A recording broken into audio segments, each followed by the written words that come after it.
Embrace your style to be marvelous. It's your time to be fabulous. Make that choice. You want the real happiness. Hi there, hello and welcome to Soulmary Real Talk, the only real talk, multicultural real talk in Switzerland, and I'm so happy to have her today here with me. She's an amazing woman, she's an author, she wrote great books about black women all over the world in Switzerland. She really inspired me a long time ago, and we've been knowing each other a long time.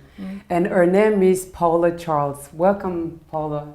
Thank you so much for being here. Well, thank you for having me. Thank you. Yeah. So, looking good today. Oh, only today? Yeah, no, you look always you look always amazing when I see you. Paula, thank you. You're here now, so we're going to talk about you. You wrote great books, I know that, and you've been traveling around the world introducing your book, and you've been a long time in this writing game, and I'm so happy to have you here. Paula, you were born in London, and now you're born in London, but you're from St. Lucia, and then you went back to Caribbean, and then you came back to London. Can you just tell me how that everything started?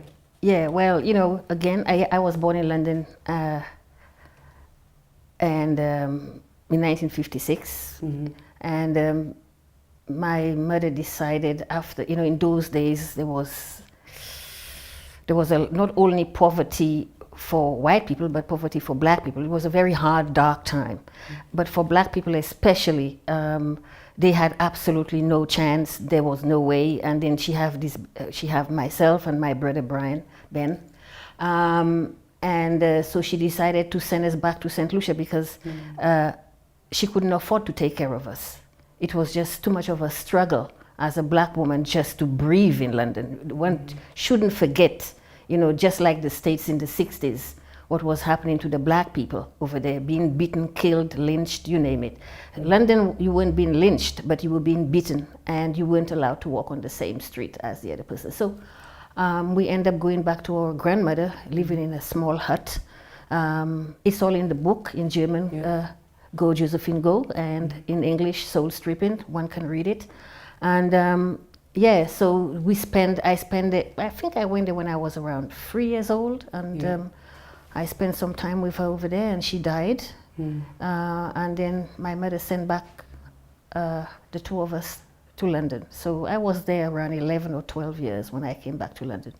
Yeah. So that means you studied in London and you went to school in London. That's a beautiful picture of you. Yeah. So how was it for you, like after when your mother gave you away and to come back to London and start a new life? Yeah, that was hard. That was very hard. First of all, you know, I'm coming from a tiny, maybe in those days it was about 50,000 people in the whole of St. Lucia. It's a very tiny island. And a colony, obviously, from the British, and it was discovered about 14 times through the Europeans. So I had very, very little knowledge of London and absolutely no education comparing to London, you know. You just had, you know, sort of the stuff that nobody would want to study at that time because there was nothing there to study. You know, you just have the normal cheap school books and the teachers not being really paid. And so the education was really almost zero. And so I came to London, and I was very stunned that my mother had already remarried, because during that time I was in St. Lucia, my father died, and he was poisoned because my father was in the government in St. Lucia. So they wanted to get rid of him, intrigue and everything else, you know, in politics. So, and my mother was just a younger woman, if you like, an attractive woman, but she was one of many. You know, he had a lot of children, and she was the only one he finally got married to. And so with my mother, he had the two of us, myself and Ben. So I came back to London, and there was already a ready-made family.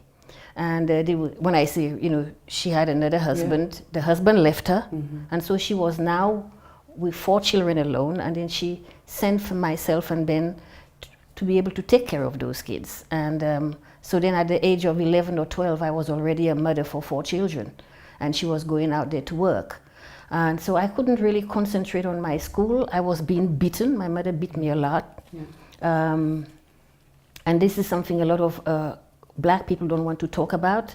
They're always saying that their family is great, and well, you know, you can hit them, but I'm not talking about just giving a little slap. I'm talking about literally, brutally being beaten with saucepans, which you call her cockhead, funny, and you know, being punched, being kicked, being, you know, literally let go in all her frustration on me. And she found that I was very stupid because I came from St. Lucia, but I didn't know the culture in London as yet. London is huge, you know. And so, you know, I suffered a lot at school because I was always going to school with a bruise on my body, or, you know, people saw it, you know. And so finally, yes, you know, I definitely didn't get the love and attention, you know. I was just a child, just working myself away to take care of her 4 children in a house, in a big house that you can't believe the amount of work there was. So I had to do all these things, and that's how my life started, with making me feel insecure, making me feel that I am not worth breathing. And there was a time when she said to me, you know, just go out there and lick the dirt. You know, she didn't think much of me at all. So that means actually your childhood was not a good childhood. So my teenage years, you could say from the age of 11, from that age, my whole life went down, if you like. I wouldn't say it really went down, because even having this situation with my mother is what really molded me, made me a person, you know. I got the love from my grandmother when I was in St. Lucia. She had nothing. She couldn't even afford a pair of shoes. But she was the most beautiful soul you could come across. And for that short time I was with her, she gave me something. And I think this thing she gave me, even with the books when I'm writing, I feel her spirit. This thing she gave me was preparing me, because my grandmother was a healer, you know. She healed babies. She could see where you're going to be and where you're going to go in your life. She was like a red Indian, because she was very, very, very fair with long hair, but just thick Afro hair. So she was very much into the herbs and everything else. So she could really tell what my life would come, and it was true what she said. And so my life started in the down spiral way, or in the hardship way, when I came to London. You see, in St. Lucia, I didn't have much to eat, much to drink, much to wear, but I had the community, I had the warmth. If they did slap me, they slapped me because I did something wrong, you know. And so, but with my mother, it was that I was for her too dark, you know. She prefer, you know, she think light skin is better off, and so it was a lot of brutality in my life. So how do you feel today against, I mean, how do you see your mom now, from this moment right now? Well, she's dead. You know, she died about 4 years ago. Look, I tried all I could to get to understand her as a woman, and I think this part I have to say, I understand her as a woman. The man left her with 4 kids, and then with myself and my brother coming into it, she had 6, but as I said, I was the one who was taking care of them, and then she went to work. So as a black woman, I have a lot of respect for the woman, not for the mother, because I think she could have been a better mother. She could have, not liking only the 4 children that you have and the other 2 you didn't, which included with me. You know, she had her favorites, you know. And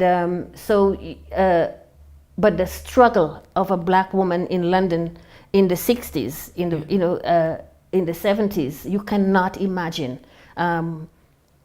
what she went through. And I could never understood exactly what went into her mind, what she went through. And I think it was all the frustration, the fear, the being pushed around, being beaten sometimes, you know, not being allowed to go in front, in front of the, in a rest, you know, if she was working, it's always in the kitchen. They had put them in those days. Or even as a nurse, she was working as a nurse, but the clients was pushing her around and said, don't touch me, you're a nigger, you're a black, you know, you don't belong here. And it was just really a tough time for her. I don't have a problem with that. My problem is that I am your child. And you should give each one of us at least some attention, but not literally saying I have 4 children. That was what my mother was saying, instead of 6, which is me and my brother included. So, and that really hurt me real deep, and that really I got more isolated because the more rejection that I got. You know, if you keep on telling a child they're not going to be anything, they're not going to be good, that you are not worth it, you know, who's going to want you? All you are good for is probably cleaning or whatever, you know. I'm just going through my puberty very slowly at the age of 12, you know, and then you were saying these things. So that was very harsh. I mean, when I look back now, the time for black women in that time, the 60s, the slavery time, I think most of black people, what we suffer is mental health problems, because we don't have no place to run to and talk about it. So it's about like, and I think when you talk about your mother, I think to have so much children and not have a right husband that is there, and when you've been left, you know, this pain inside, it's like if you see this child or you see the children always remind you of the person. And I think what a black people or black women, most of us, we were raised to be strong. Yeah, and I think that word is not, it's contradictory, that word. But you know, it was normal for black women to have a lot of kids in those days because black men was everywhere. And actually this intrigued the black women. The more the black man was macho and wild and everything, that was the type of guys they wanted to go with, because they didn't have another way of educating or another way of education, you know. So, you know, that was the sort of the life that we lead in that thing that, you know, whatever crumbs that we got from the white race, that was how we lived our life, because we were worth nothing, you know. And so there was a lot of protests, and there was a lot of fight for black rights, for human rights in the 60s. It's not that we didn't do anything. Even at my young age, you know, when the police saw me, and if they saw me with 2 or 3 black girls, they came and separate us. We weren't allowed to talk together because they thought we were planning something. And and with the young boys, like my brother and everything, they not only they split them, they used to take them and then in the police station for absolutely no reason. They didn't do anything, putting their head down the toilet, beating them, you know, keeping them in the station for a night or something. Whereas all they were doing was talking together, or maybe even being together and playing their football or whatever it is. So it was very hard for black women who had children on their own, that every week there's a knock on the door and it's a police, you know, even though they did something or not. We weren't allowed to have nice cars. We didn't have any anyway, but we weren't allowed to have nice cars. The moment we were in a nice car, the police arrived, you know. They planted drugs on my uncle. My uncle was in prison for at least 3 years, you know. He never smoked, you know, but they just, this was all part of the brutality. This was all part of saying you don't belong here. But had they not gone to, had they not had these colonies, I wouldn't be here. Had they not gone to Africa and take all what they took, I wouldn't be here, you know. We wouldn't be split like this in the whole world, you know. Mm-hmm. And so that was the sort of the foundation that when I came to London and realized the amount of hate and the amount of racism and the amount of not being accepted, because in St. Lucia there was none of that. No. So how was it for you? I mean, it's like you're a very young person, young woman, beautiful young woman. How did you deal with that? I mean, it's like, I mean, just listening to you, for me, it's like, it sounds like a movie, because this is the only things that we see, like Mississippi Burning, or we see the movies when they show us the movies. But I mean, to sit to a person like that, the way you talk about it, is really touching, because it's like, for myself right now, I just like, I feel like I can breathe, because I just like, I cannot believe that a person or a human being can live under this condition every day. Well, you know, Marietta, that's a strong point, because I can't believe that I survived it. And that is not even half of my life, you know. People tend to see you and they just really think, yeah, you know, she's like this, she's like that, but nobody really know what you're going through inside. And the egoistical problem that we have in Europe with all the wealth, that people just say to you to go and get a job, you know, or they say to you, you know, live with it, you know. But you cannot succeed in anything if you don't know who you are. First of all, I didn't know who I am as a black person, because just moving around in countries through the slave trade and everything else, we didn't know, we just landed here. Second, I didn't know who I am because of the way that I was treated as a child, as a teenager in London. You know, I mean, when I came to London, I was completely confused with all this brutality and all this harsh reality, whereas everybody held me. And in St. Lucia, my grandmother, you know, she didn't have much, but, you know, she gave us her wisdom. You know, she gave us her soul somehow, you know, and even at my age, and I'm over 60, I'm still thinking about it, because, you know, it's not the blank, and it's not all these things. It's somebody giving you something from their soul or their heart. So it was very difficult for me to see the brutality in London, apart from my mother's situation. And there I have to say, for my mother, is that she didn't know any other way, you know, where she was taking all these attacks. My mother was working finally on the bus, you know, where they were giving the ticket in those days, you know. You probably don't know it, because they had those machines and they take out the ticket. And you know, so, you know, the brutality she was taking from the white public, because I don't think one really realized the deep racism that was in England.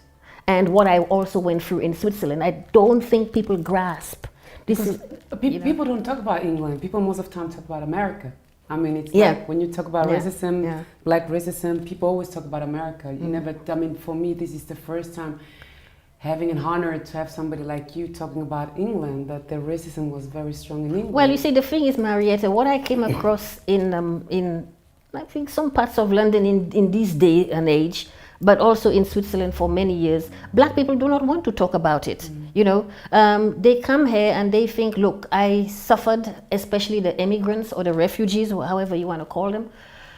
They come here and they hope for a better life. And they do not want to go into those pages of those books that I have written, or with these dark things, because they're thinking, look, I know it, you know.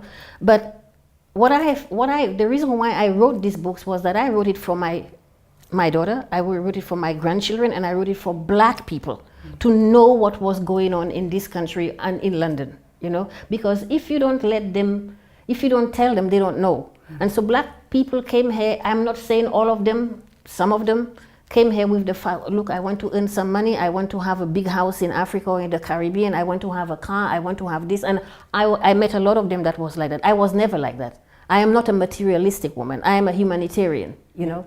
And they didn't understand my language, because they were thinking, what do you get out of this? Oh, you are still working as a sales girl, or oh, you are still doing this, you know, what have you got? But the richness that I have is by actually having this platform today, and the other platforms that I have, and the other organizations that are interested in what I'm doing, you know, because I am here for change. And I cannot see changes in the racism or in the humanitarian section if I don't come there and really provoke in another way, and to give something that can make the people move with those change. But I have been doing that for many, many years in Switzerland. So with 21, you came to Germany. So what made you choose Germany, and then you end up in Switzerland? How did everything happen? Yeah, you know, again, let me make that very clear. Living with my mother, I was, as I said, I was a mother to my children, to my mother's children. Could you imagine? I had 4 children by the age of 12. Good grief, you know. Yeah, so I was a mother to her 4 children, and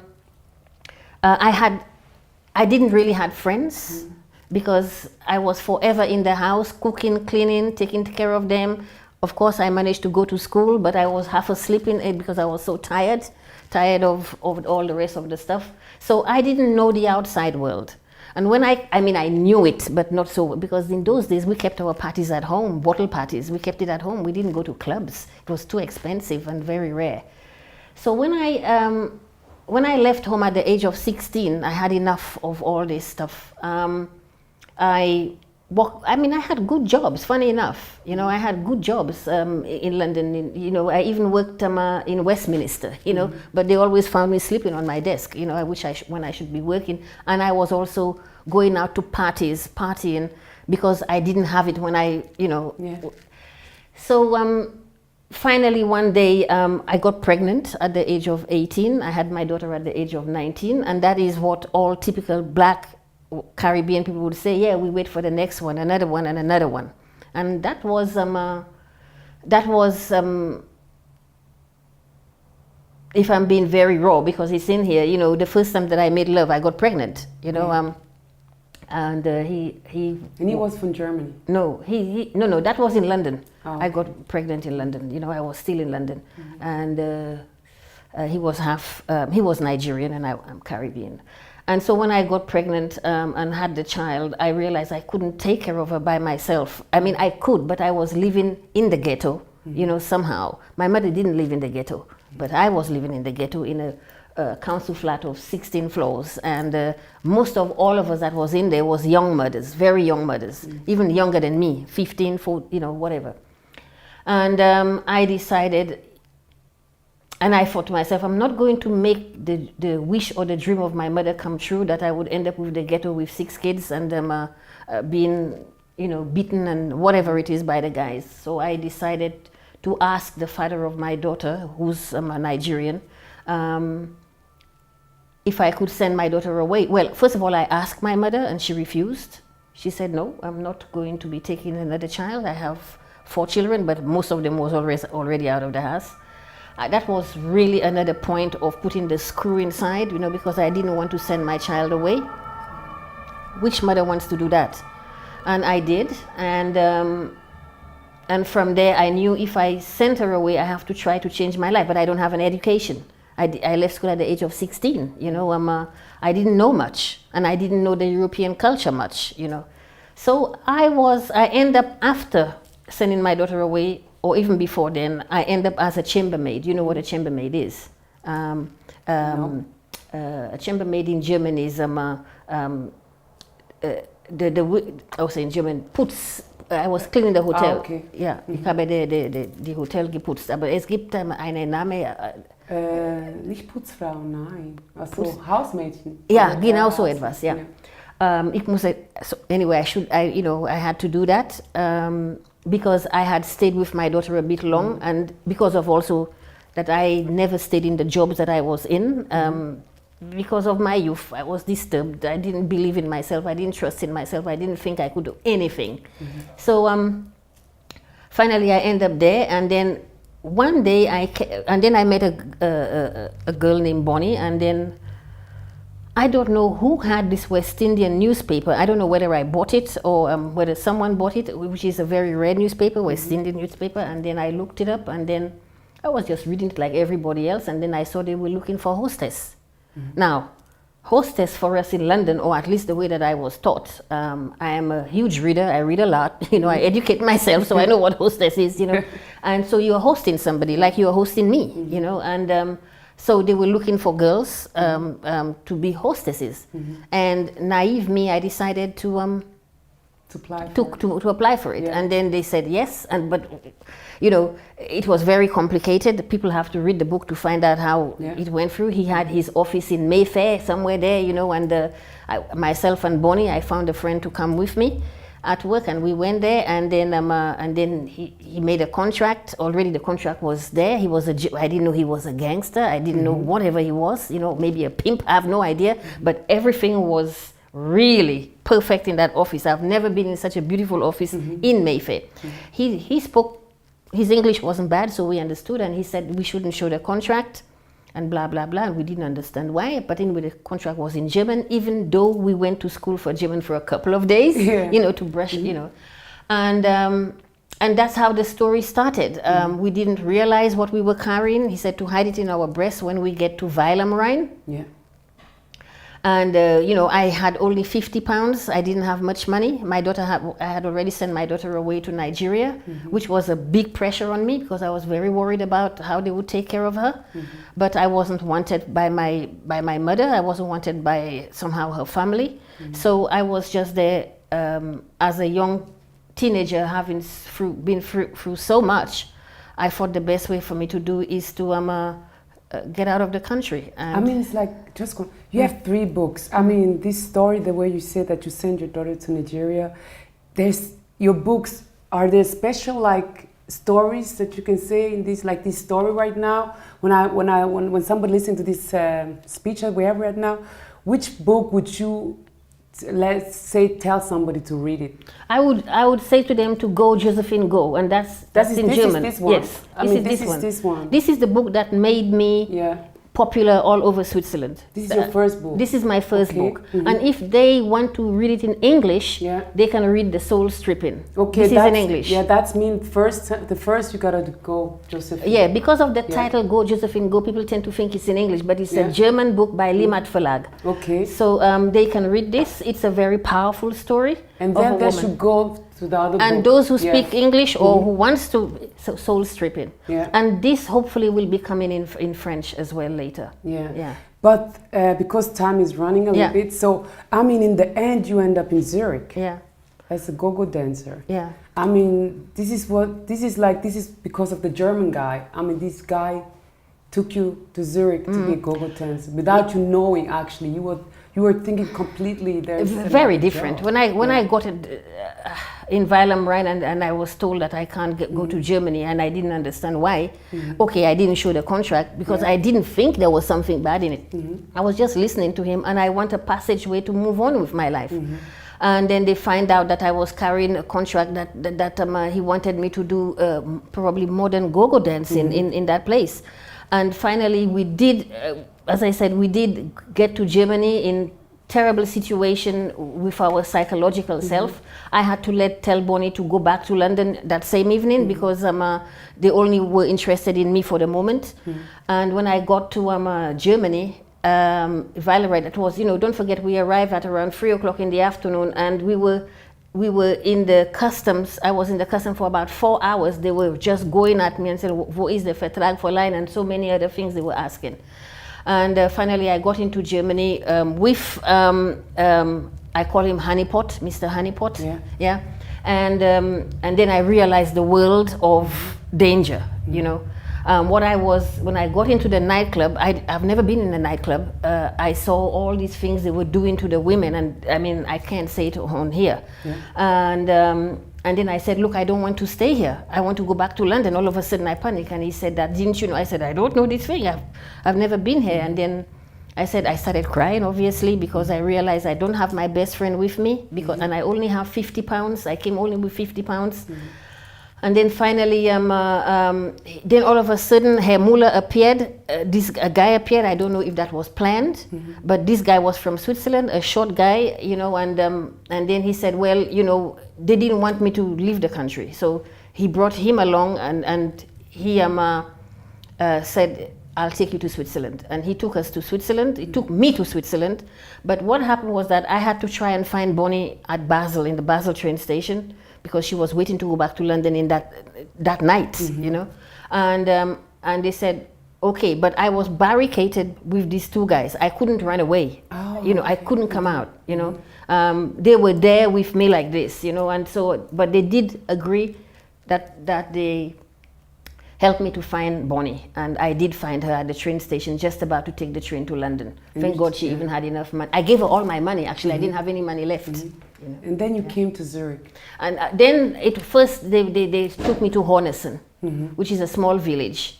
And we were the only 2 black girls there. They've never seen black people before like me, as dark as me. There was mixed kids, but it started there, and he threatened me with a gun, or he threatened us with a gun, that we shouldn't say anything to the police, we shouldn't talk to the clients why we are here, because I didn't know we didn't have any permit to work there, and it wasn't allowed. And he paid me very little, and from it was 50 francs a night, And from that 50 francs, we had to pay for our room that he gave us and for our food. And so we had nothing left. We were always almost hungry in this rich country. So that's mean like you went from London and from one nightmare to another nightmare, actually. And so how did you end up in Zurich? I mean, it's like you live now in Well, you know, Switzerland. first of all, they tried to sell me off to, you know, he looked for an agent, Hemeyer in Honessen looked for an agent because he thought they could make money with me. And so they started, Behrens was the name of the agent. He came there and then he looked at me, and when I was dancing. I had to dance about 8 or 9 times a night. Obviously, I was shown how to do this, and then, you know, the other girl that was there, she was from South Africa, so she taught me what to do, but I was very ignorant in this field. And then I had to drink all sorts of alcohol, which I never drank in London, you know. And finally, they found this agent who he made me started in places like Neuchâtel and many other places outside Zurich, and then afterwards bring me into Zurich. And Zurich was brutal. Yeah, because this is the time, I think, this is a time where a lot of black women actually they were in Zurich, but they didn't even know what was going on. Because most of them, they were brought by white men from another country. Like many African women, they met white men in Africa, and they came here because they promised them a better life. But most of them actually end up in the Langstrasse. Well, I didn't come there with anybody. I came here somehow just believing in this contract. And I just wanted to have a better life, but no man brought me here, nobody brought me here. I was just very naive and believed with blue eyes that I'm going to come here and be a hostess and whatever that it cost.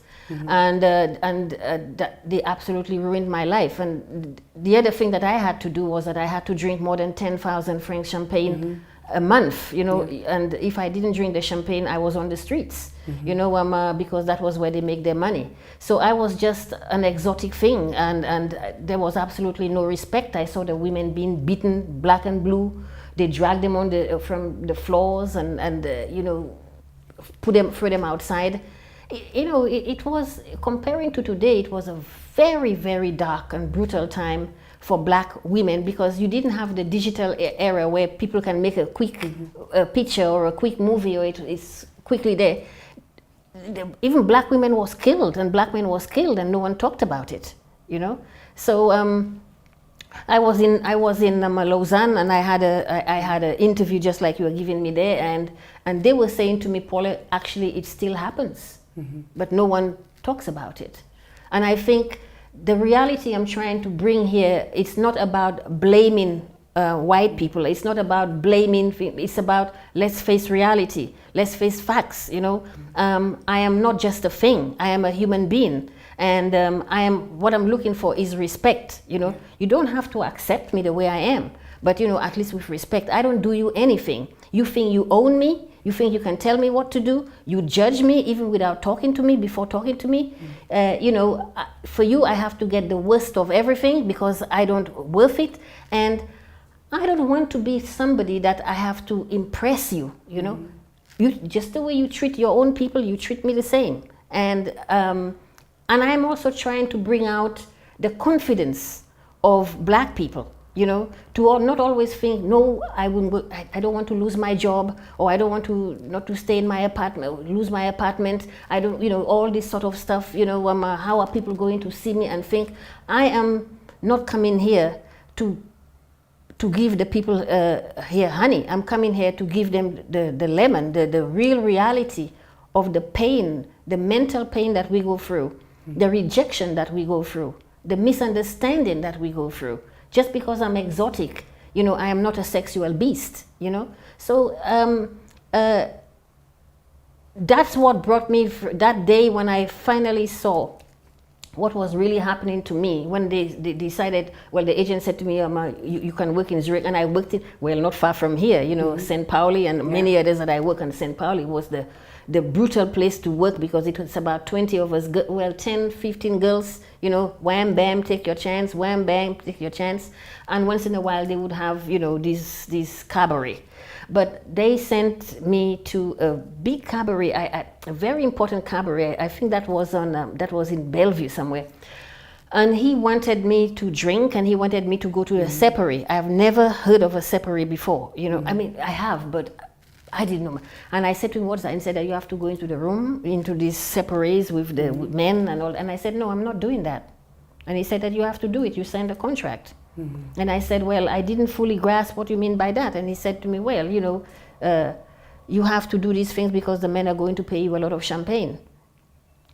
And so that means like when you had a man, you need to drink champagne, like yeah, that champagne was the main thing, and the man is not going to pay you that champagne without him getting something. You know what I mean? And I do not have to go into the real reality of everything, but it is literally selling your body and doing things that is very uncomfortable. What I saw the women was doing there in those days was. So which book is right now this more of this story? That is again Go Josephine Go. Josephine. So yeah.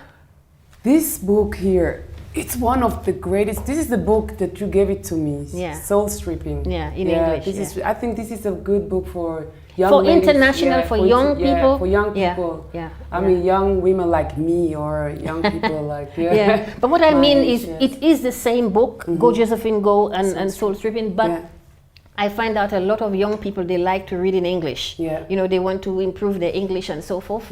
So there is a lot of interest in this English book. Yeah. And it's more international, you know, so. So then you got married. You met your husband. Yes, so I need to ask you that because we're running out of time. And I mean, you have so great stories. You have so much stuff we can talk about, like 3 hours. And I think really, I mean, it's like for every black woman who's an activist who really want to know more what's really going on behind the scene of black women, you know. So and white women and white people. White women. Yeah. So it's really nice, you know. Really, you should get a book from Paula, and hopefully it will come into I will find some producers or whatever that would come in, made it into a movie, something like that. Yeah. Believe. Well, and you did already. I mean, you wrote 3 books. I mean, it's like it's a lot. I mean, I hope the 4th one is coming because I have already written it. So I just hope to find. Well, I have found a publisher, but I have to see what they think about it. Yeah. So I mean, maybe you got married. You met your husband. Yeah, the most wildest Swiss guy I have ever come across. You know, and there are not that many of them. Presumably, I like very good looking. I met him in a bar on the Niederdorf. He walked in there, and it was very funky or whatever he was doing. At that time, I didn't know he was taking drugs. Yeah. But he was a hairdresser, but one of these sort of high-class hairdressers. You know, he traveled and flew here and there and what have you, and that was very new to me. But what I loved about him was that he could speak a little English, and he was very entertaining. And I fell in love with him. At least that's what I thought. You know, maybe because I was also very lonely, very isolated, because I didn't move around with these dancers because there wasn't much to say. Most of them were sleeping the whole day because of all the alcohol or selling their bodies. So I had no connection with them because my heart wasn't in this thing. You know, I just landed there. I was put there. How am I going to come out? And I didn't want to go to London, so they think that if I told my family, I mean, that would be a shock. I mean, you know, I didn't come from this background, you know. So, so I fell for him, and he was married and to a Indonesian, and I guess because I was in love with him, I did a lot to get him, you know, and it was a relationship that had a lot of fire and up and down and sometimes fights. I don't mean literally fight. We went physical. You know, he was in sort of the fashionista like you are. You know, I mean, he knew what was going on and everything, but he wasn't doing anything to move me forward. Of course, I learned the language and everything, but everything was quite secretive. you know, and it was his world of meeting all these guys and all these girls who took the white powder and all the rest of the stuff that I had never seen. And obviously I tried it and it didn't work out for me. I never understood it because I had the pressure of doing that. It's in the book. And through this, I actually, after all that I went through, I said, I've got to find myself. Who am I? You know, constantly being with people that took my vulnerability. You know what I mean? He can tell, he told me how to do my hair, how to dress, how to this, how to talk and everything. And he had class, but he didn't use it for himself. He used it for me. And I think through this, I have to give him this. This is why I am the person that I am also today. He molded me. So that's like, it was like a gift. It was like a gift. In another way, yes. Yeah. Because don't forget, I was going to write a book and he said to me, do it. The night I came from the nightclub, I left the nightclub, they sacked me of this nightclub, and I came home and we were living in Oberland. He was living in Oberlandstrasse, here in the Niederdorf. And he says to me, I said, I'm going to write a book, and he said, do it. And the next day, I got an Olivetti typewriter. In those days, tack, tack, tack, tack. And I couldn't type, but I was typing with my 4 fingers, and that's how it all started. So he saw that I had something that he couldn't put his finger on. But he was also scared to lose that woman because I was no longer playing the vulnerability that got him to rub my face or hug me and hold me. I was trying to stand on my feet, and I wanted this black woman who's supposed to be that, and not everybody's thing and everybody's darling. That you know, always just agreeing with everything everybody say. And deep down inside me, that wasn't bringing much to me. I was beginning to see what was happening to the black people here, to the black people in England, to the black people. I was beginning to collect information in my head. So you start standing for yourself. And I started standing for myself. So you start being like a strong black woman, you know, like independent. I didn't really literally go out there and say, but... You know, I mean, for me, it's like being a strong woman. You don't have to shout that you're a strong woman. You just have to be in a room and people can feel it. That's what I see when somebody's a strong person. I don't believe like you have to say it. You don't have to say nothing in life, in the world. You just have your presence, your energy, your spirit. So Paula, I mean, what would you do or say to black? Because we figure out like many black women that suffer from self-esteem. So what are you telling these young women, you know, who don't have self-confidence, you know, like? Yeah, that's a very good question, you know, because this is exactly why I am here, to show them. This was a woman that had felt inadequate. This was a woman that had lost her self-confidence.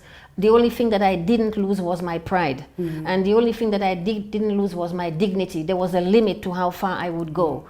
But I think, you know, through all the process and, you know, we are all talking about mental health issues and everything else. And that is coming out more in the process. I don't know how I survive it, Marietta. I read a lot of books on positive thinking and power of the subconscious mind. And I did a lot of, you know, I played tennis and jog and walk and run and everything else. Many ways, many masters. Sorry? Many ways, many masters. Yeah, you remember? Yeah. Yes. And all these things gave me, they were speaking to me in the way that I was thinking, you know. And what I say to the young people is that, you know, first of all, they have to have patience with themselves. You know, because, you know, when you get into this situation, it's not from one day to the next you are going to get better. You really have to have patience with yourself, and you have to choose the people that is right for you. There is no need to try to play a game with them that it doesn't suit you, you know, because you are only giving them your power, you know. So you have to sort of, you know, find ways of picking the right friends and you know, get yourself busy, you know, and I don't mean just, you know, just get yourself busy doing things for yourself, you know, educating yourself on this matter, because finally you are the only one that know you best, no matter how young you are, you know, you are the only one that know you best, that you can help yourself. But, you know, there's nothing wrong in going to a psychologist. You know, if you think that, I never did, you know, if you think that is the thing for you, don't be shy about it. And, you know, and being able to talk to your friends, but knowing who you are speaking to, knowing that person have your interest at heart. You know. But are you also doing like seminars? Can people book you? Like, you know? Yeah, they can book me. Because I think yes. that would be so beautiful to have somebody like you, because there are so much events going on, you know, so people can book you and you Yeah, can I mean, come. that's what Yes, is being and done that's right huge, now. yes. I didn't even know, you know, I wasn't in the scene for the last 15, 20 years. Welcome and people back. are calling me. Welcome back. Thank you. Yeah. So we are running off the time. So way of your lifestyle, I'm a little bit interested about that. And I'm going to ask you few little questions. Are you spiritual? Yeah. What is spiritual for you? Well, I'm not a Buddhist officially, Yeah. but I pray in Buddhism. I say my mantras. So know. Renge Kyo. Yeah, and many others, not only these ones. And because for me, it's more of philosophy. I do believe there is a higher power. I am not frantic about it. I'm not nuts, you know. I know my journey. I know who was there protecting me, taking care of me.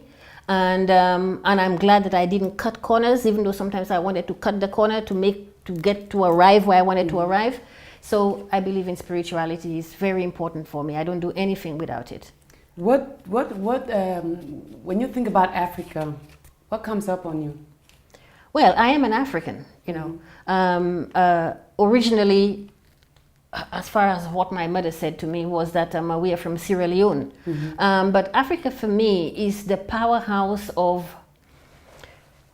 black people, black history. We were the first to start, you know, to have businesses and what have you. The more you go into the black history, you find out. And we strength, you know, strength and respect, you know. When I went to Nigeria, there was a lot of respect and there was a lot of strength that I got out of there, you know, to say, look, you know, believe in your blackness, believe in yourself. Don't sell that. Don't try to be white. Don't try to be something you are not, because it doesn't bring you. Finally, it doesn't bring you anywhere. White people are white people and black people are black people, you know. And I don't really mean that in a negative way. What I mean is that our journey is so different. Our history is so different. We are slaves, and we were taken as slaves by white people.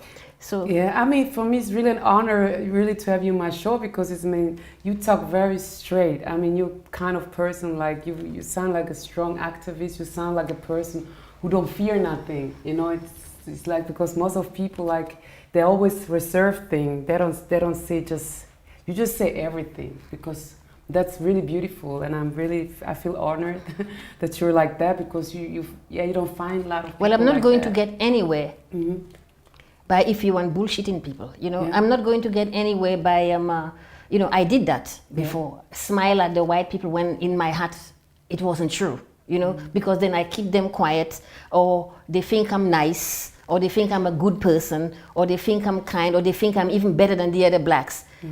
It's not, that's not me. I had to put up with all these games, you know. But in the last 20, 30 years since I wrote this book, people think that I'm afraid. I am only afraid of things that I don't know. Everything that I'm talking about, I lived it. I only write about the things that I live with. And it's my truth. I don't expect everybody to like it. I don't expect everybody to understand it. You understand what I mean? But this is Paula Charles, you know. What you see is what you get. And you ask me a question, I give you an answer, because you owe me nothing, I owe you nothing. You know what I mean? And that is the only way we can move forward. So Paula, where did you get your energy? There's a special tea that you drink that you have so much energy. Well, there is quite a few things, but I won't say. But one thing I have to say, you know, I also have my I have my license in yoga. You know, I can teach yoga, so I do a lot of yoga. In the last times, I haven't been doing it that much, but I'm hoping to get back for myself. So are you giving class, or you just do it No, for I'm yourself? not giving classes, and I'm actually quite busy with this, and this is actually my very foremost, the thing that I really want to bring out there, the books and the struggles of the black people and or the black women and so forth. You know, yoga will, you know, yoga so will yoga come. is your balancing. Yeah. So for yourself, just to Yeah. balance At the yourself. moment, At the moment. Yeah. So Paula, thank you so much. A big thing. If you have 3 wishes, which one will be? To see that Switzerland and the world come to understand the black plight, you know, to understand and to really acknowledge what the white people have done, and to be able to support what you are doing, to support what I'm doing, and that we move forward as humans. But at the moment, black people are in a fux, and we've always been in a situation where we are the second or the last bit. So I have something to read here. So Paula, thank you so much for being today in my show. It was an honor for me. Yeah. Thank you for bringing your great books, and you have a present for us. Yes. I'm gonna listen to. Yeah, this is a tough bit. White privilege. Black lives matter for real.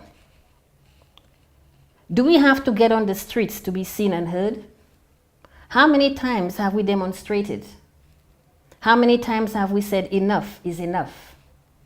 How many times have we cried? How many times have we shed blood? How many times have we said we are sick and tired of being sick and tired? We have tolerated your silence. We have tolerated your ignoring our plea. We put up with you looking down on us, giving us the leftovers that left from your white privilege. It wasn't enough to see us still suffering after 400 years of oppression. You made sure you kept your knee on our necks and kept it there after 400 years. The knee on the veins of our neck was to make sure we never stand up and breathe. We wanted freedom. Every man and woman needs freedom so they can express themselves. Freedom is healthy. Freedom is life. Freedom is human rights. After the chains was removed from our necks and feet, it is still there. You push it aside. We carried the pain of our ancestors who was beaten, belittled, lynched, and burnt because of the color of his skin. We were minding our own business in our motherland, Africa. We were happy with all the goods God gave us. Beauty, beautiful strong skin, beautiful thick hair, strong white teeth, beautiful smile, loving our brothers and sisters, living in peace with one another. You came with your whips, guns, alcohol, with your white outfits to frighten us. We had never seen such violence. We did nothing wrong. You took our diamonds, our gold, our land. That wasn't enough. You took us by force. Men, women, and children put chains on our necks and feet and ship us like cattle onto the many ships you build so you can prosper through our sweat and blood. We live with losing our rich land. We lost thousands of our people through all this inhumane treatment. You stripped us of our dignity, our pride. You raped our women, stripped our men of the capability of providing for their families. Watched them being scorned, degraded. How much can a man take? Do you understand the meaning of degradation? The meaning of lost generation after generation? Not truly knowing who you are and why you are in a white man's world you never wanted to be. What we are asking you white privileged people, it is time to wake up from your comfort of looking the other way and confront your historical past. Let's speak truth. We no longer want to tolerate your past. We no longer want to help you feel comfortable in your skin to listen to our plea. We no longer want to feel the brutal pain which you have caused by keeping your knee on our necks. We are not asking for charity. We are asking for change. We are asking you to take your knee off our necks. We stand to take back our pride and black privilege, which we owned. It is our right to live a good and wealthy life with none of your envies that you are the white race who deserve the best with little pain. Your wealth was built on black blood. All we ask from today onwards that you accept and respect us. Stop being biased. Let us come together and listen. This is a deep conversation. No pretension, no rush to a quick fix. This time, changes must take place. You are joining us protesting in this new revolution. This is not a prop. This is not a game. This is not trying to be nice. This is Black Lives Matter for real. Are you willing to share your white privilege? Are you willing to share your white wealth? We have seen you protest with us, but this time you have protest on a grand scale. The young white generation do not want to carry the burden their white ancestors created. You too carry that burden. This is the time for Black Lives Matter, and we are ready to make a change that will benefit all colors of the world. Thank you very much. Thank you so much. Thank you. And thank you for allowing me to read this. It's okay. It's Yes. very nice. Bye. Bye. We completely forgot. Bye.